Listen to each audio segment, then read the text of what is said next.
क्या आपके भी जीवन में आपका हर बनता बनता कार्य लास्ट में आकर खराब हो जाता है? क्या आप भी अपनी डील्स को लास्ट मोमेंट पर आकर फाइनल नहीं कर पाते? बहुत सी ऐसी लीड्स आपको मिलती होगी जो खराब हो जाती होंगी, या आपके मन में हमेशा कंफ्यूजन की स्थिति बनी रहती है। तो मुख्य रूप से यह सारे ग्रह दोष राहु के अंतर्गत आते हैं। नमस्कार, मैं एस्ट्रोलॉजर ईशान। आज की इस वीडियो में हम इसी पर डिस्कस करने वाले हैं कि राहु और केतु ये दो ग्रह क्या हैं और किन किन चीजों पर इनका कंट्रोल है, उपाय हम क्या क्या कर सकते हैं। राहु और केतु, अगर हम कथाओं की बात करें तो राहु के पास हमारा सर का पोर्शन है पूरा, और केतु के पास हमारा पूरा नीचे का शरीर का पोर्शन है।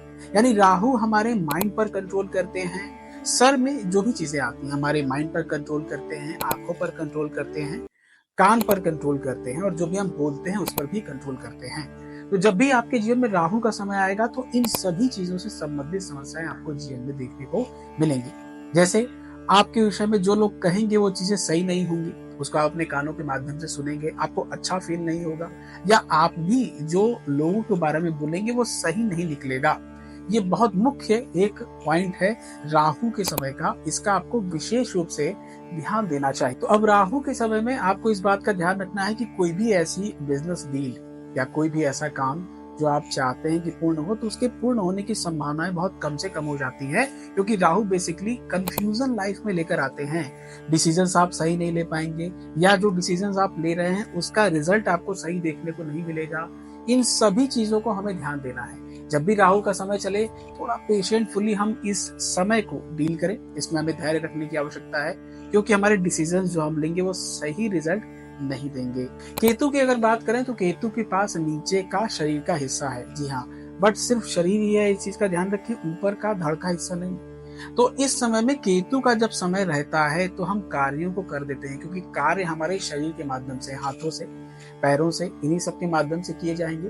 तो बिना सोचे समझे हम कामों को कर देते हैं, उसका सही रिजल्ट नहीं आता। तो अब केतु का समय जब हमारे जीवन में चलेगा तो हमें इस बात का ध्यान रखना है कि किए हुए कामों का रिजल्ट या तो सही नहीं आएगा, या कोशिश हम ये करें कि इस समय में कोई भी कार्य न किया जाए। अब हम उपायों की यहाँ पर बात करें तो राहु और केतु के उपाय हम कैसे कर सकते हैं। सबसे पहले राहु की बात आती है तो राहु को मंगल और चंद्रमा, इन दो ग्रहों के माध्यम से कंट्रोल किया जा सकता है।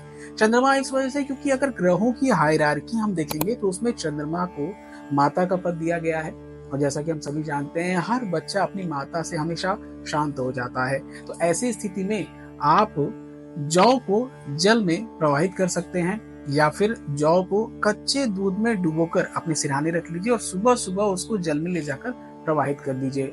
ये उपाय बहुत अच्छा है, बहुत अच्छे तरीके से राहु के बैड इफेक्ट्स को आपकी लाइफ में कंट्रोल करेगा। साथ ही साथ चांदी की चेन आप पूर्णिमा के दिन धारण कर सकते हैं। पूर्णिमा के दिन चंद्रमा सबसे मजबूत होते हैं, तो इस समय में यदि आप धारण करें तो आपके राहु को कंट्रोल करने में बहुत ज्यादा बेनिफिट मिलेंगे। साथ ही साथ मंगल का उपाय करके भी राहु को कंट्रोल किया जा सकता है। मंगलवार के दिन पॉसिबल हो सके तो व्रत रखना शुरू कीजिए। मंगलवार के दिन सुंदर कांड का या हनुमान चालीसा का पाठ करना शुरू करें। इससे भी राहु के बैड इफेक्ट आपके जीवन में काफी हद खत्म हो जाएंगे। यदि हम केतु की बात करें तो ऐसी स्थिति में केतु ग्रह बृहस्पति के माध्यम से कंट्रोल होते हैं।